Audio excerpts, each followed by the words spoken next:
오늘 말씀 이번 7월은 4주에 걸쳐서 요나서 말씀을 함께 나누게 됩니다.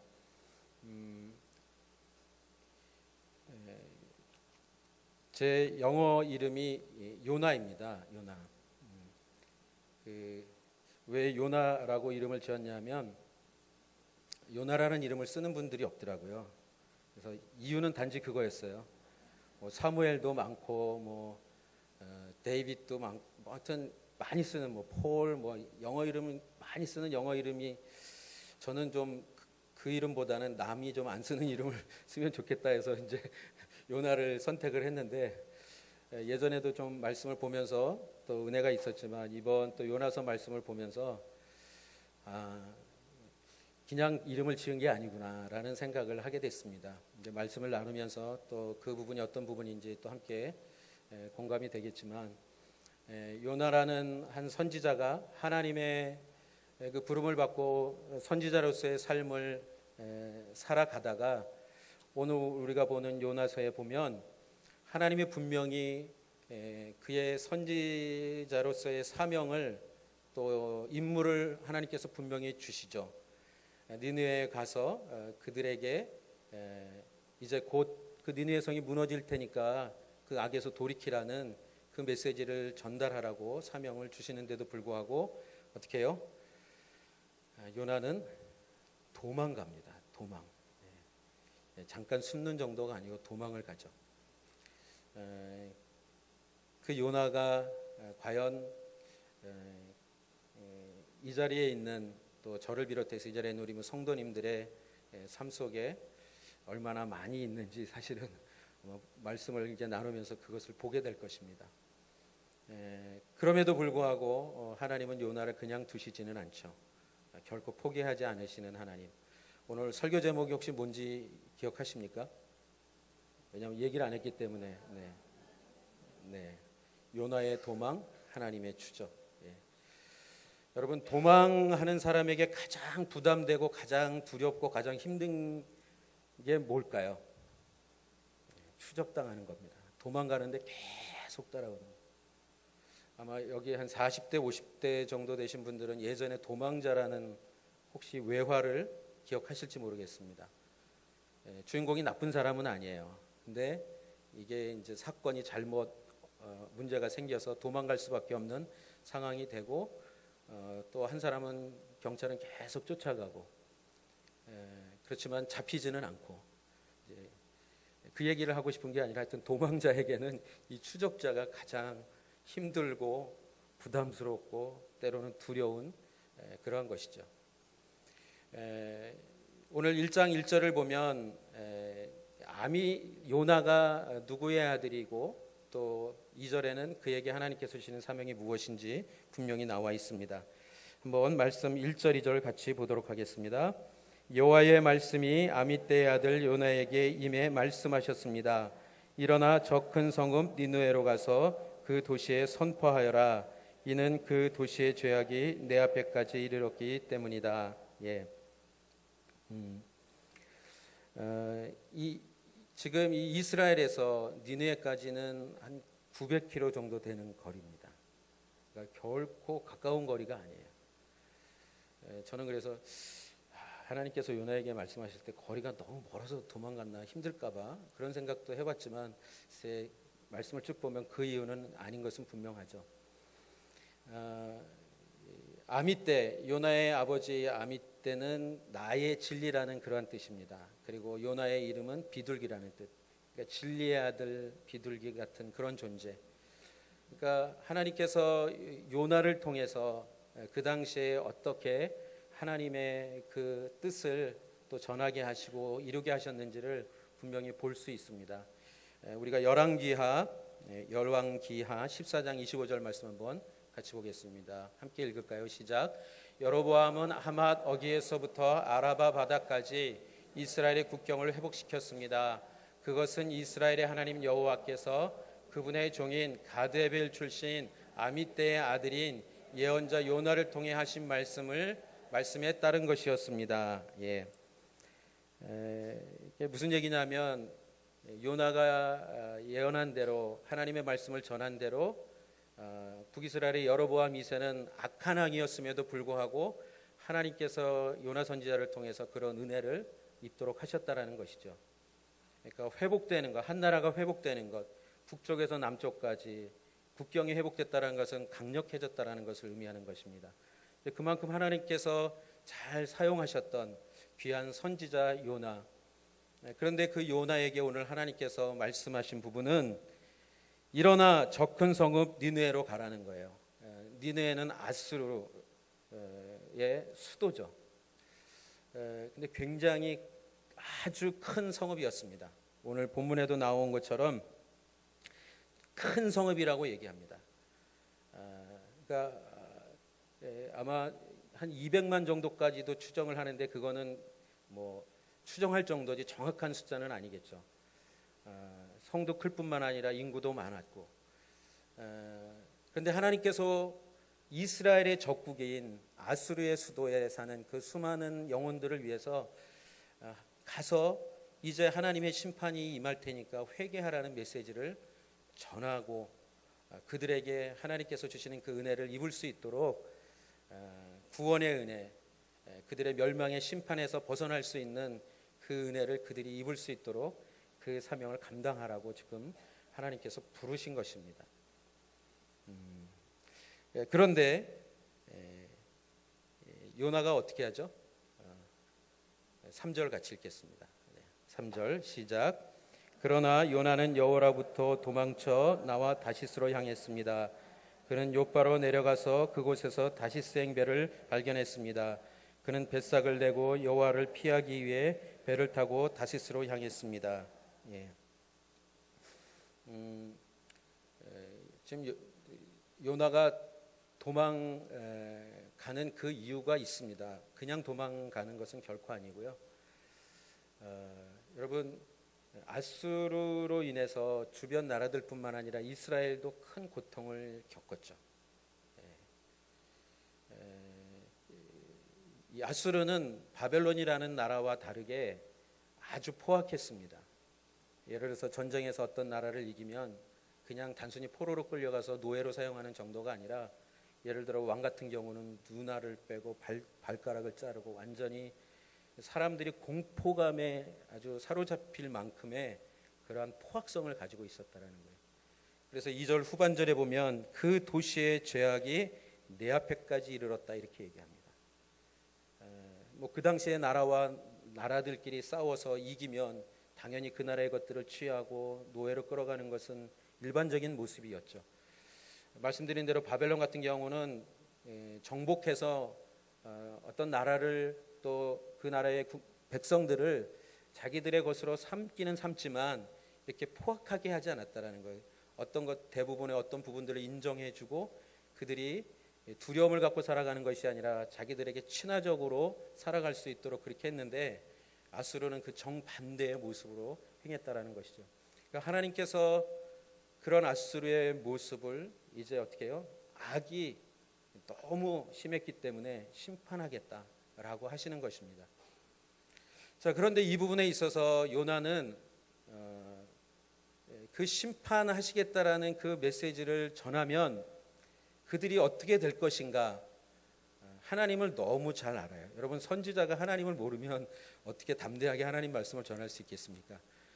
그렇게 했을 때 니느웨 성에 일어날 일이 어떤 일이 일어날지를 요나는 알고 있었기 때문에, 그것은 뭐냐면 하나님이 어떤 분이신지는 알고 있기 때문에 그는 니느웨로 가는 것을 방향을 그쪽으로 잡지 않고 정반대 방향 다시스라는 곳으로 가려고 했다라는 것입니다.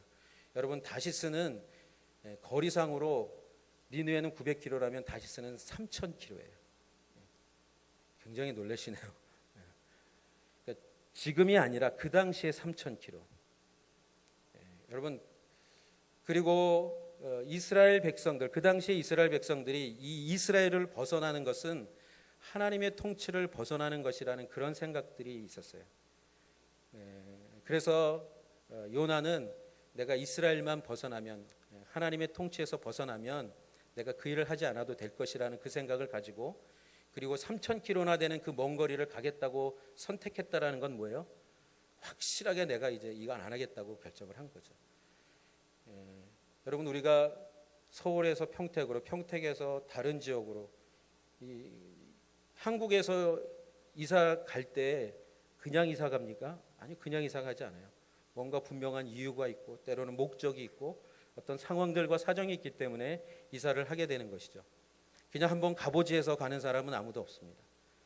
지금 요나도 이 다시 쓸어가는 것을 결정했을 때는 아주 굉장한 결심을 한 거예요. 여러분, 하나님의 명령을 어기면서까지 가겠다고 결심했을 때는 그건 보통 결심이 아닌 것이죠. 그리고 또 말씀드린 대로 아주 그 악한 그 아수르, 니느웨 그 사람들, 아수르 사람들, 그 사람들이 하나님의 은혜를 덧입는 것을 못 보겠다라는 거예요. 여러분, 여기 다 한국 분들이죠. 여기 계신 분들 중에 혹시 일본을 사랑하시는 분이 있을 수 있어요. 그렇지만 대부분은 일본을 좋아하지 않습니다.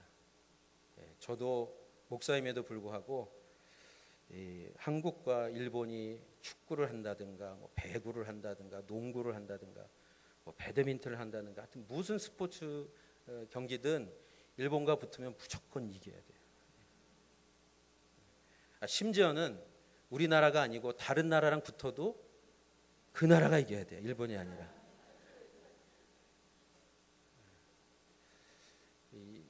요나의 마음이 어떤지 좀 이해가 되십니까? 아니요, 이거보다 더 하면 더 했지 덜 하지 않습니다. 그러니까 하나님께서는 분명히 자기를 보내서 그 땅에 회개의 선포를 하게 하시는 것은 그 땅의 그 심판과 멸망에 대해서 하나님께서 은혜를 베푸시겠다고 마음을 먹으신 거거든요. 그러니까 요나는 가고 싶지 않은 거예요. 하나님이 그렇게 하실 것을 알기 때문에.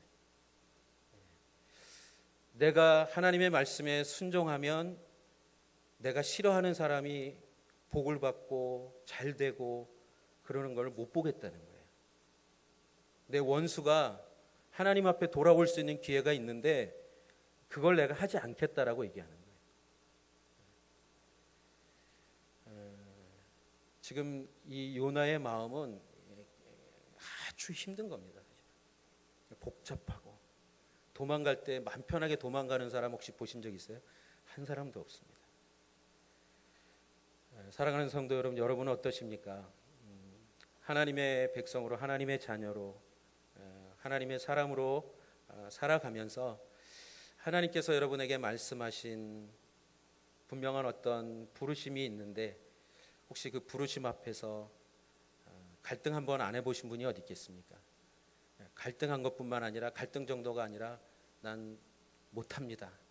혹시 이런 하나님 앞에 이런 모습으로 나아갔던 적 혹시 없으십니까? 근데 하나님은 그 마음을 이해를 하실까요? 못하실까요? 모르시지 않습니다. 요나의 마음도 하나님께서 모르실까요? 아니요, 절대 모르시지 않습니다. 아마 요나가 그랬어요. 왜 하필이면 나예요? 다른 선지자들도 있는데 그 사람을 보내시지 왜 하필이면 납니까? 우리도 그럴 수 있죠. 왜 하필이면 접니까? 김 집사도 있고 이 집사도 있고 저 성도님도 있는데 목회자들은 뭐라 그럴까요? 아니 이 목사도 있고 박 목사도 있는데 하필이면 왜 저를? 여러분, 우리는 내 마음과 또 어떤 상황들 또 여러 가지 관계들 속에서 하나님의 뜻인 걸 너무도 분명하게 알면도 불구하고 하나님께서 그렇게 그 뜻을 통해서 이루어 가시는 하나님의 계획과 하나님의 역사가 무엇인지, 그래서 행하시려고 하시는 것이 무엇인지 그 하나님의 마음을 알면서도 여러분, 내 마음이 하나님의 마음을 품을 수 없으면 얼마든지 그럴 수 있다라는 거예요. 그래서 요나가 도망치기 위해서 내려갔던 욥바 항구 도시죠. 이스라엘 가보시면 알겠지만 지금도 그 욥바는 있습니다. 거기 가면 배를 탈 수 있으니까 이제 무작정 간 거죠. 뭐 지금처럼 뭐 스마트폰으로 뭐 배가 어떤 배가 있고 뭐 언제 출발 이런 거 없는 시대 아니었겠습니까? 내려갔는데 마침 뭐가 있었어요? 다시스로 가는 배가 있었다는 거 아니겠습니까? 예. 그럴 때 대부분의 우리들의 마음은 그래도 도망가는 게 이게 괜찮은 향락이구나. 예. 없으면은 이게 하나님의 뜻이 아닌가. 예. 여러분들 그렇게 기도할 때 많잖아요. 하나님, 이게 되면 하나님의 뜻이고 안 되면 하나님의 뜻이 아닌 줄 알겠습니다. 반대로 이게 안 되면 하나님의 뜻인 줄 알고 이게 되면 어떻게 해요? 하나님의 뜻이 아닌 줄 알겠습니다. 이런 기도 종종 하시지 않습니까? 어쨌든 지금 다시스로 내려갔는데 그때 상황으로는 도저히 다시스로 가는 배가 그렇게 있을 만한 그런 쉬운 상황이 아니었음에도 불구하고 다시스로 가는 배를 탑니다. 그리고 여기 성경에는 뭐라고 기록되어 있냐면은 뱃삭을 냈다라고 기록합니다. 여러분 요즘 비행기 타고 웬만한 거리 가도 적지 않은 비행기 싹을 내지 않습니까? 근데 그 당시에 3,000km나 되는 거리를 가는 그 여행이라면 뱃삭이 쌌을까요? 아니요, 굉장히 비쌌을 것입니다. 아까 말씀드린 대로 굉장한 결심을 하고 지금 도망가는 겁니다. 여러분, 하나님의 그 섭리 안에서 요나가 도망갈 기회가 분명히 잘 진행되어지고 있다라는 그것을 그가 이렇게 생각할 때 우리가 주의해야 될 것이 있습니다. 길이 주어졌다고 해서 항상 바른 길은 아니라는 것입니다. 우리는 뭔가 열리면 이 하나님께서 여시는 거구나. 아니요, 정말 하나님께서 열어주시는 것인지 아닌지를 분별해야 되는 것이죠. 여러분, 돈이 막 벌려도요, 막 승진이 돼도 나에게 어떤 힘이 주어져도 정말 이게 하나님의 뜻인가? 여러분, 그것을 잘 분별할 수 있어야 돼요. 우리는 뭐든지 잘 되면, 성공하면 그것이 하나님의 뜻이라고 생각을 하는 그런 경향이 없지 않아 있습니다. 아니, 얼마든지 그렇지 않을 수 있다는 것을 우리는 늘 기억해야 합니다. 이게 정말 하나님의 뜻이고 하나님의 인도하심이 있는지.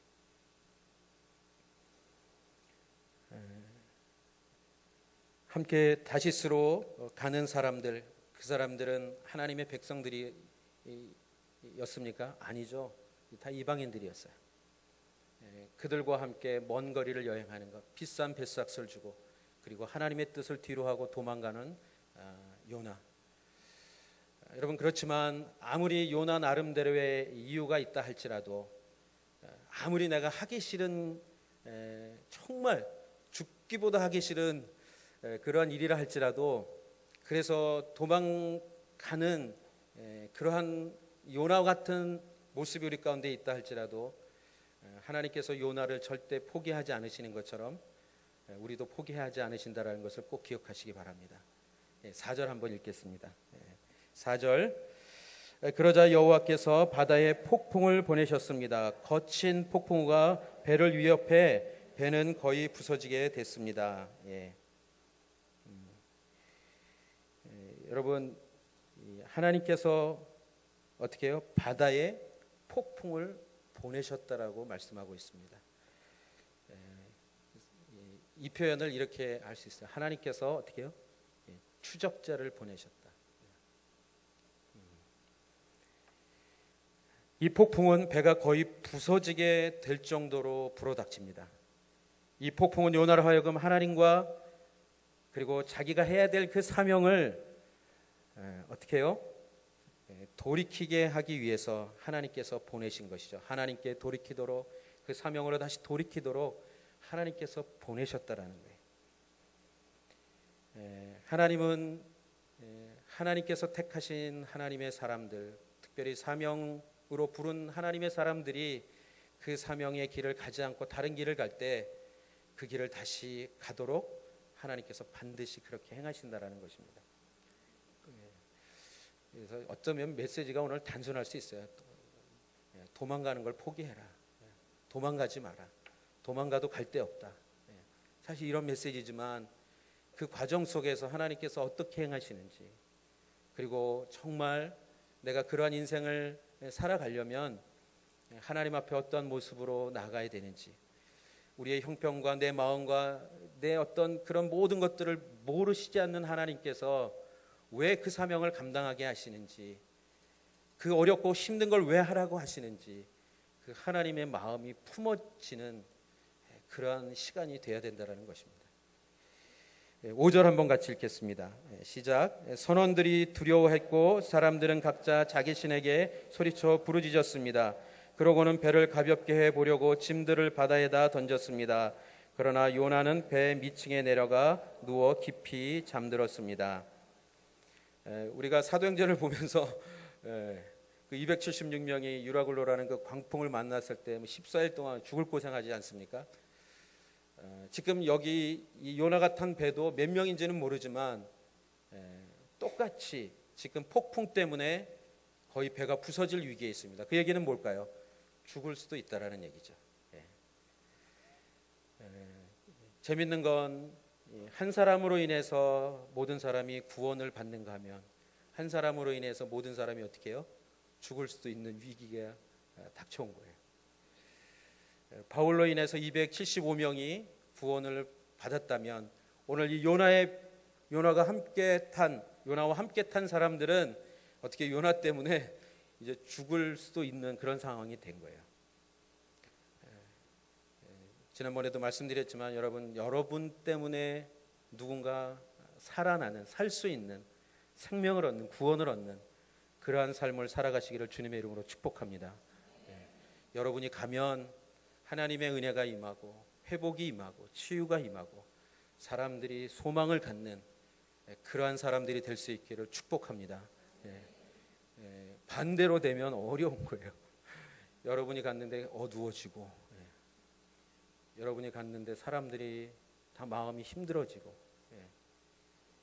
하나님을 만나야 되는데 오히려 하나님을 거부하려고 하는 그러한 모습들이 난다면 그것은 정말 어려운 것이죠.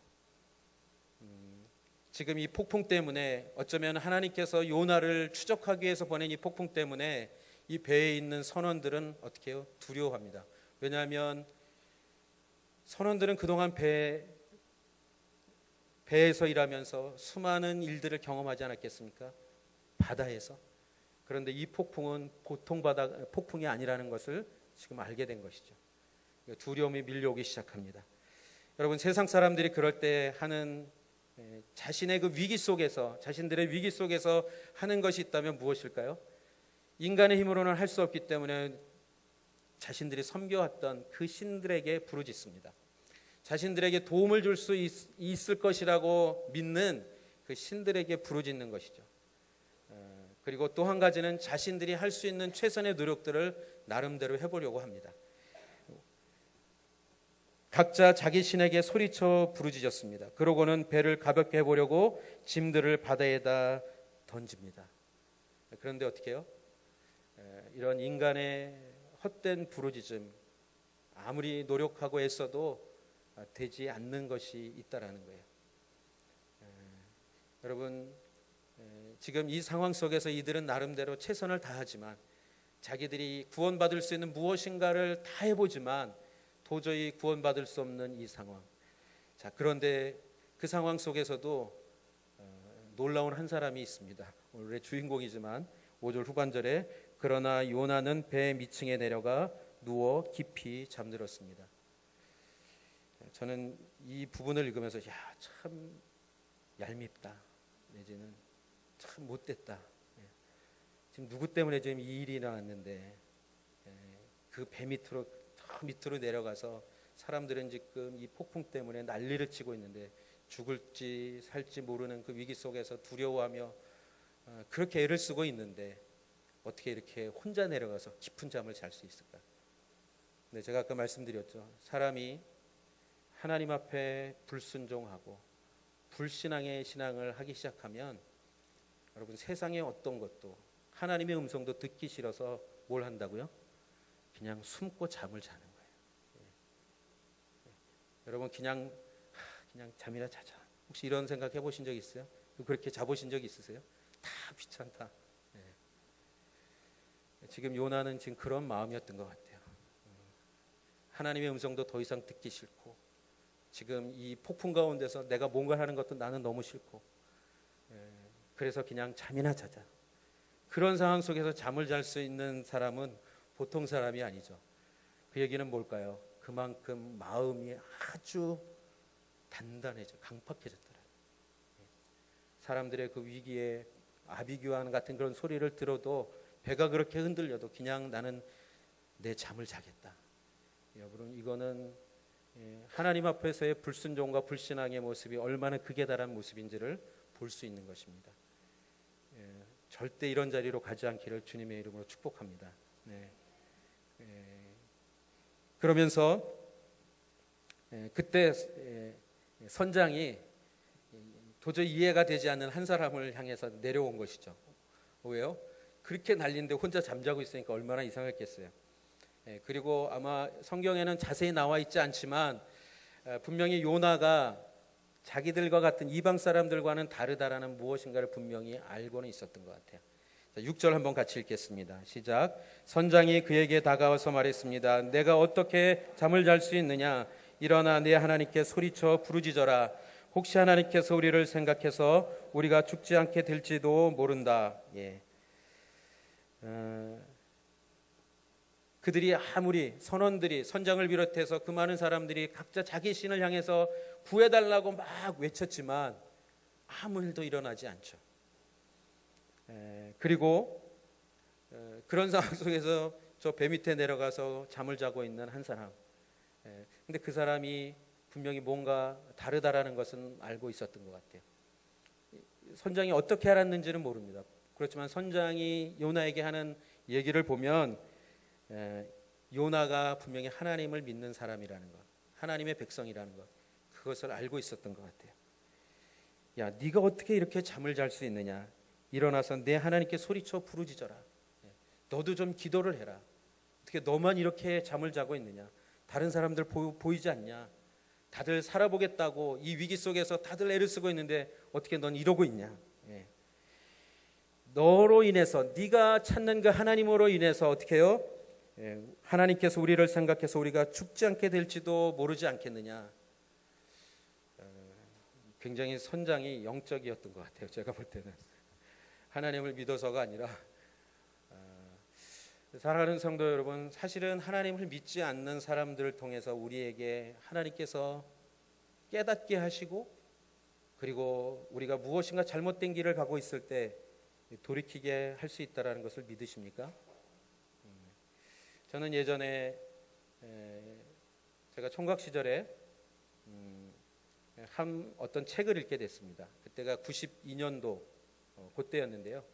그 92년도가 어떤 해인가 하면 그 다미 선교회에서 예수님의 재림을 얘기할 때였습니다. 근데 그때 한 책이 있었어요. 다가올 미래를 대비하라는 책이 있었습니다. 근데 제가 그 책을 읽으면서 하나님께 회개했어요. 내가 이렇게 살면 안 되는데, 정말 하나님 백성답게 신앙생활 잘 해야 되는데, 그래서 하나님께 회개하고 정말 신앙생활 열심히 다시 잘 하기 시작했습니다. 근데 놀라운 건, 근데 그 다가올 미래를 대비하라 그 책이 이단에서 나온 책이었어요. 그때 읽을 때는 몰랐거든요. 그래서 하나님께서 이렇게 사용하실 수 있구나. 근데 제가 만약 그 책을 읽고 이단으로 갔으면 그건 또 아닌 거죠.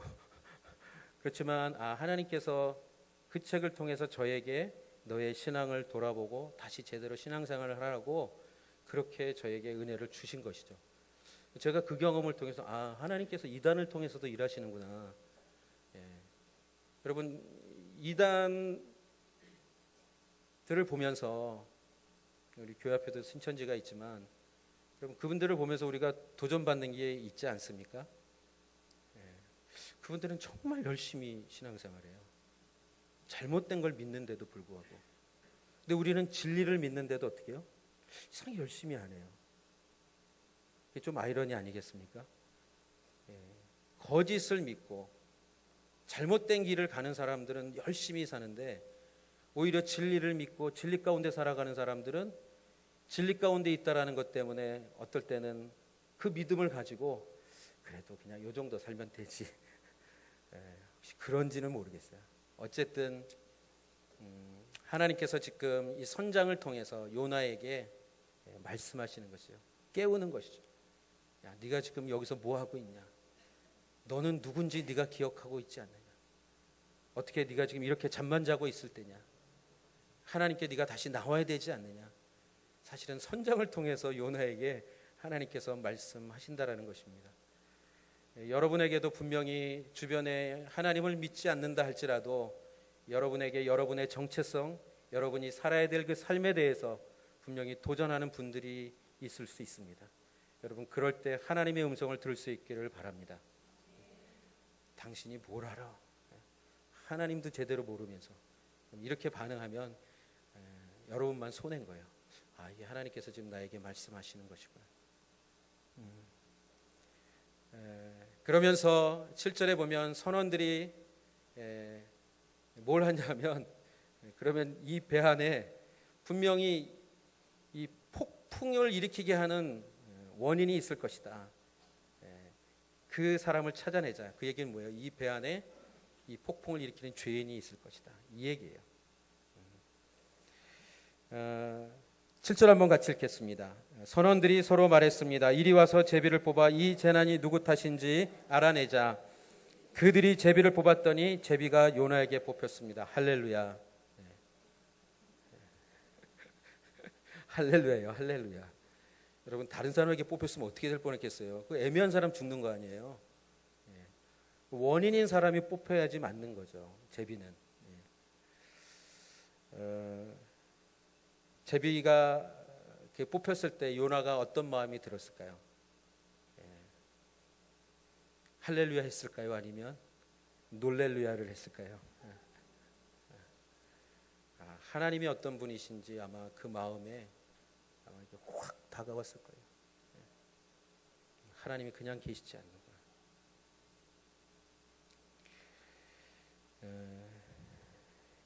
제비가 요나에게 뽑혔을 때 그 선원들이 다시 요나에게 이렇게 묻습니다. 8절.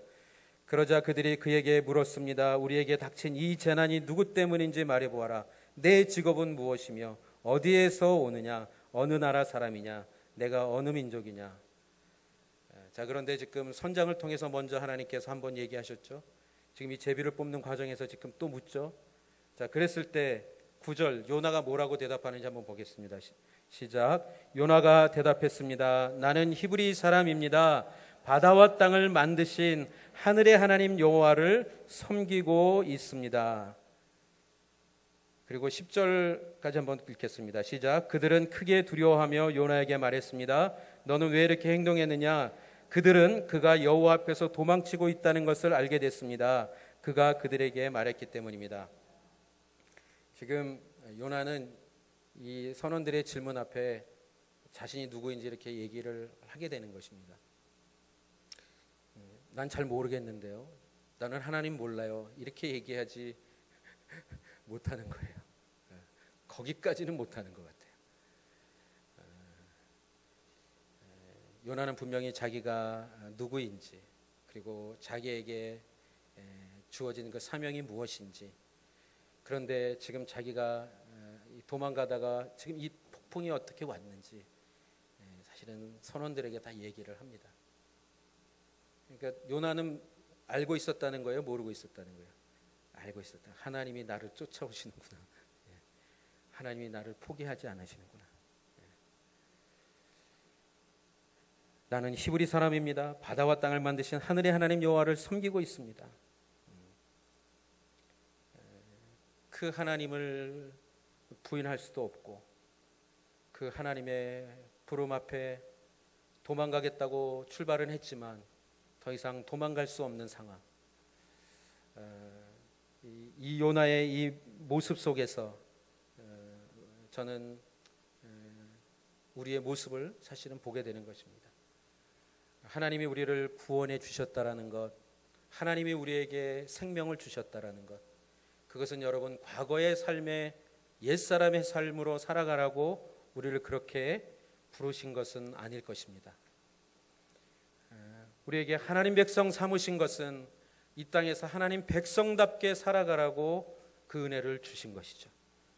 우리 안에 영생이 있다라는 것은 그냥 영생만 가지고 영원히 천국에 가서 살 것만 가지고 그냥 이 땅에서는 내가 하고 싶은 것 내 뜻대로 살아가라고 하나님께서 우리를 부르신 것은 아니라는 것입니다. 하나님이 여러분을 택하셔서, 저와 여러분을 택하셔서 이 시대에, 이 땅 가운데, 이 평택에서 하나님의 백성으로 살아가게 하신다라는 것은 우리에게 분명한 사명의 삶이 있다라고 말씀하시는 것입니다. 그런데 우리가 그것을 알매도 불구하고, 하나님이 어떤 분이신지 알고 내가 어떤 존재인지 알매도 불구하고 내가 살아가는 그 삶의 모습은 하나님의 그 백성으로서 어쩌면 사명자로서의 삶을 살아가기보다는 그냥 오늘 이 요나처럼 하나님의 뜻인 줄 알면서도 피하고 싶고 도망가고 싶고 내가 이렇게 헌신해야 되는 것, 제가 그래서 지금 막 떠오른 거, 인도네시아 얘기를 해야 되겠다. 하나님께서 막 그 마음을 주셔서 인도네시아를 이렇게 가자 그래도 아무도 안 가, 한 명밖에 안 가고요. 물론 현실이 어렵지만 여러분, 그것은 다른 사람에게 하는 얘기라고 들으면 그거는 늘 남의 일입니다. 하나님께서 나에게 말씀하시나? 오늘 이 하나님께서 도전하는 이 부분이 혹시 나에게 말씀하시는 건 아닌가? 여러분, 기도해보고 하나님, 그렇다면 제가 어떻게 해야 되겠습니까? 물어보는 것이 우리가 살아가야 될 하나님 앞에서의 삶의 신앙의 태도라고 저는 분명히 말씀드리고 싶습니다. 요나는 자기가 누구인지, 하나님이 어떤 분인지 고백하면서도 지금 이 두 가지가 막 안에서 얼마나 내면에서 싸우고 있을까요? 갈등하고 있을까요? 여러분, 다시 한번 도전하고 축복합니다. 갈등하지 않기를 주님의 이름으로 축복합니다. 하나님의 뜻이면 그냥 해보세요. 이걸 내가 해도 되나 말아야 되나, 할 수 있을까 없을까? 여러분, 대부분 거부하는 이유가 뭘까요? 두려움 때문에 거부하고, 나는 그런 거 할 수 있는 사람이 아니야. 내 형편에 이걸 어떻게 가? 여러분, 이렇게 하기 시작하면 하나님께서 아무리 말씀하시고 부르셔도, 하나님께서 그렇게 할 수 있도록 역사하시겠다고 하셔도 그 일은 일어날 수 없는 것입니다. 두려움, 자기 비하, 하나님의 그 마음을 품고 했을 때 그 은혜를 경험했던 것이 정말 너무 오래전 일이라면 다시 그렇게 가는 것이 얼마나 어렵겠어요. 지금 이 요나를 통해서 하나님께서 주시는 분명한 메시지, 여러분, 하나님은 여러분의 삶이 가장 복된 삶이 되기를 바라는데, 그것이 무엇인가 하면 여러분을 통해서 오늘도 하나님을 만나야 될 그 영혼, 돌이켜야 될 그 영혼, 여러분을 통해서 생명을 얻어야 될 영혼, 그 영혼을 살리시기 원하시는 것이 하나님의 마음이라는 것을 믿으시기 바랍니다. 여러분, 4장 2절 한번 같이 읽어보겠습니다. 4장 2절. 그는 여호와께, 함께 읽겠습니다. 그는 여호와께 기도했습니다. 여호와여, 이것이 내가 고향에 있을 때 내가 말씀드린 것이 아닙니까? 이래서 내가 서둘러 다시스로 도망간 것입니다.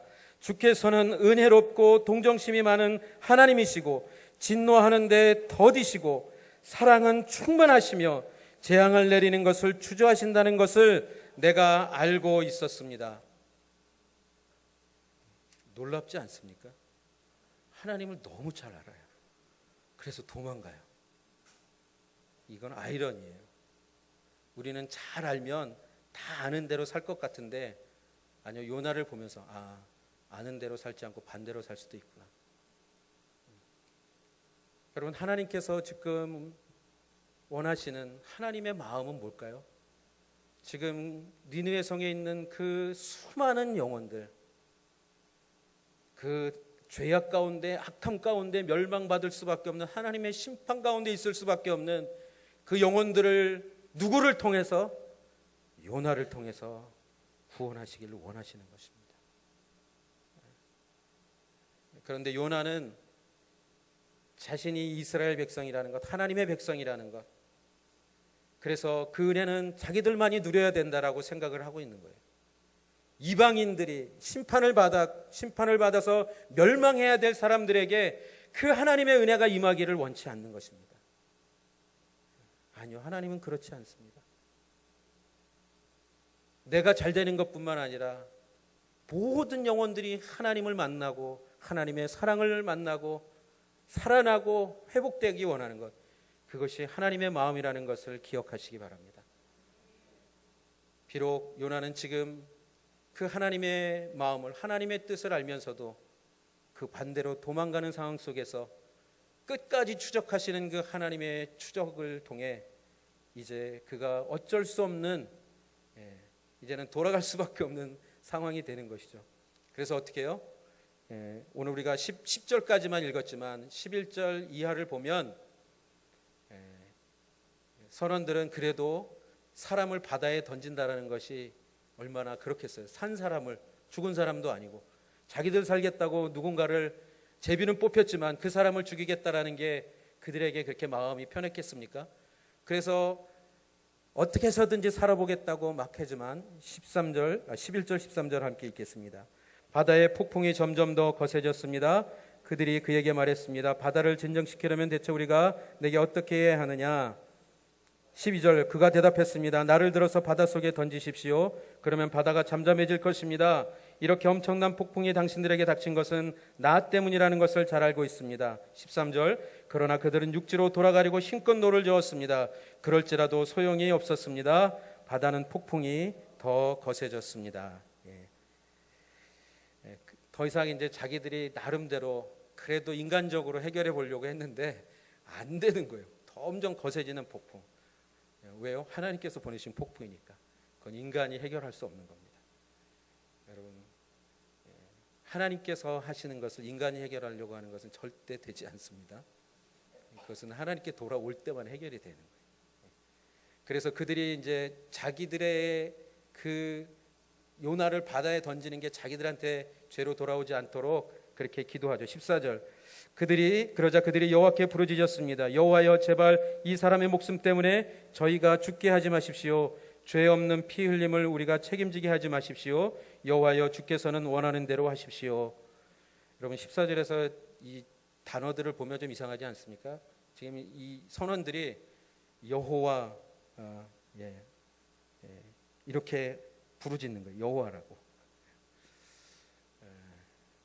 변해가는 모습을 봅니다. 이 상황 속에서. 15절 그리고 그들은 요나를 들어서 바닷속으로 던졌습니다.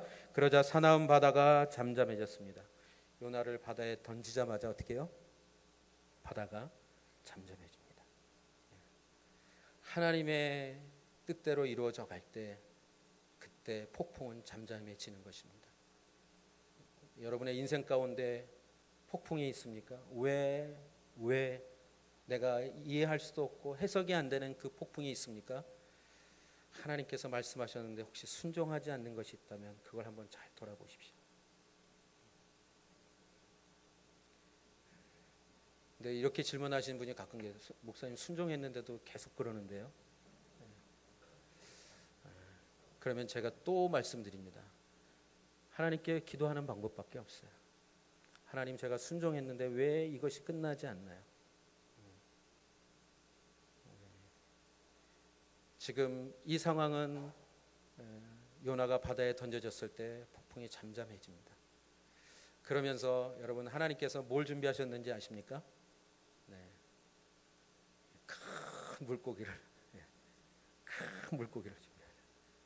3일 동안 있어도 살 수 있는 그 물고기를. 여러분 이 요나서를 읽으면서 사람들이 야 참 어떻게 그런 게 성경에 있나? 그게 말이 되냐? 어떻게 사람이 물고기 뱃속에 들어가서 3일 동안 사냐? 근데 여러분 예수님이 요나의 표적을 말씀하셨다라는 것을 기억하십시오. 이것은 사실이었고 예수님이 말씀하셨다면 그것은 있었던 하나님의 역사입니다. 여러분 하나님은 도망가는 요나를 포기하지 않고 끝까지 추적하셔서 그 폭풍 가운데서 결국 그가 다시 하나님의 그 사명을 감당하는 그 길을 갈 수 있도록 하나님께서 그렇게 역사하십니다.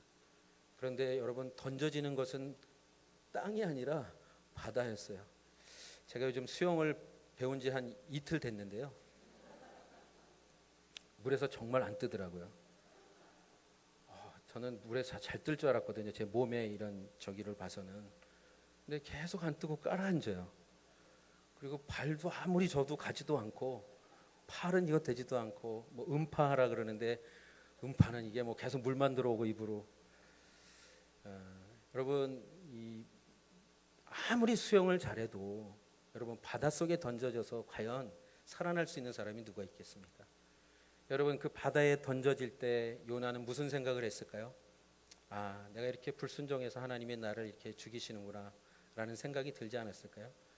설마 요나가 던지세요, 하나님이 나를 구원해 주실 거예요, 이렇게 하고 들어갔을까요? 아니요, 그렇지 않을 것입니다. 그래, 내가 이렇게 죽어도 싸지.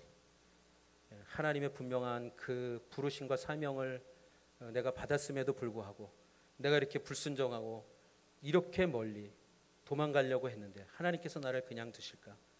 그래, 이 심판을 받아도 나는 마땅하다라는 생각으로 바다에 들어가지 않았을까요? 17절 한번 같이 읽겠습니다. 그러나 여호와께서는 큰 물고기를 준비하셔서 요나를 삼키게 하셨습니다. 요나는 그 물고기 뱃속에서 3일 밤낮을 보냈습니다. 할렐루야. 여러분, 하나님께서 여러분을 끝까지 추적하신다는 것은 여러분을 위기 속에서, 죽음의 상황 속에서 결코 그냥 두지 않고 살리시고 그 길을 가도록 하게 하신다라는 거예요. 얼마나 은혜입니까? 이렇게 도망가고 불순종하고 딴짓하고 그러는데도 하나님은 어떻게 해요? 계속 찾아오시는 거예요. 포기하지 않으시고. 여러분이 지금 이 자리에 있는 그 은혜가 무엇이겠습니까? 여러분들이 그렇게 도망가 보려고 하고 피해 보려고 하고 숨어 보려고 했어도 하나님께서 어떻게 해요? 그냥 두시지 않고 다시 하나님의 사람으로 갈 수 있는 그 길을 가도록 끊임없이 그 은혜를 베푸셨다라는 것, 그것을 꼭 기억하시기 바랍니다. 하나님은 우리를 사랑하시되 끝까지 사랑하신다고 말씀하셨습니다. 그 사랑은 변함없는 사랑이라고 말씀하셨고 포기하지 않는 사랑이라고 말씀하셨습니다. 사랑하는 성도 여러분, 한 사람 한 사람 가운데 그 은혜가 있는 것을 기억하시기 바랍니다. 함께 기도하겠습니다.